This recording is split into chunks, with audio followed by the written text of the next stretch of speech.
অশান্ত বাংলাদেশ, তারই মাঝে এ রাজ্য থেকে একের পর এক জঙ্গি সন্দেহে গ্রেপ্তারির সংখ্যা বাড়ছে। তার মধ্যে বাংলাদেশি জঙ্গি সংগঠনের সদস্যদেরও গ্রেপ্তারির খবর সামনে আসছে। এই পরিস্থিতিতে সীমান্তবর্তী এলাকাগুলিতে বিএসএফ এর পক্ষ থেকে যেমন নিরাপত্তা বাড়ানো হয়েছে, তেমনি পুলিশের পক্ষ থেকে নাকা চেকিং বাড়ানো হয়েছে, পেট্রোলিংও বাড়ানো হয়েছে।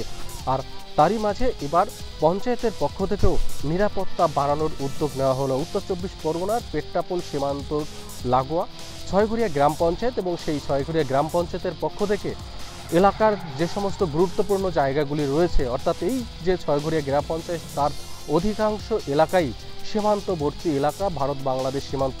অনেক জায়গায় কাঁটাতার আছে, কিছু জায়গায় কাঁটাতার নেই। স্বাভাবিকভাবে এই এলাকাগুলি দিয়ে যেমন জঙ্গি প্রবেশের আশঙ্কা রয়েছে, তেমনি অনুপ্রবেশেরও আশঙ্কা রয়েছে। সাধারণ মানুষ তাদের মধ্যেও একটা ভয়ের ভীতি তৈরি হয়েছিল।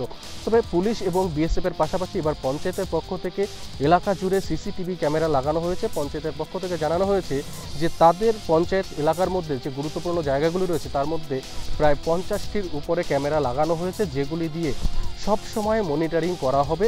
যেমন পুলিশ প্রশাসন তাদের মতো করে এখানে নিরাপত্তা দিচ্ছে, তেমনি এই এলাকায় সিসিটিভির কন্ট্রোলে যদি থাকে তাহলে যেমন 24 ঘন্টায় তারপরে নজরদারি চালানো যাবে এবং যদি কোনো ধরনের এখান থেকে অনুপ্রবেশ বা জঙ্গি সন্দেহের কোনো আভাস পাওয়া যায় তাহলে সেই বিষয়গুলিতেও নিরাপত্তা দিতে সুবিধা হবে। সাধারণ মানুষ তারা বলছেন যে বাংলাদেশের সঙ্গে ভারতের যে দীর্ঘদিনের সম্পর্ক ছিল, মৈত্রী সম্পর্ক ছিল, বাংলাদেশের অন্দর থেকে বর্তমানে যেভাবে ভারত বিদ্বেষী স্লোগান আসছে তাতে তারা সীমান্তবর্তী এলাকায় থাকেন, তাদের একটা আতঙ্কের জায়গা তৈরি হয়েছিল, নিরাপত্তার অভাব তারা বোধ করছিলেন। তবে পুলিশ প্রশাসন এবং বিএসএফ পাশাপাশি পঞ্চায়েতের পক্ষ থেকে যে সিসিটিভি ক্যামেরার মাধ্যমে এই এলাকায় নজরদারি চালানোর উদ্যোগ নিয়েছে তাতে তারা পঞ্চায়েতের এই ভূমিকায় তারা সাধুবাদ জানিয়েছেন।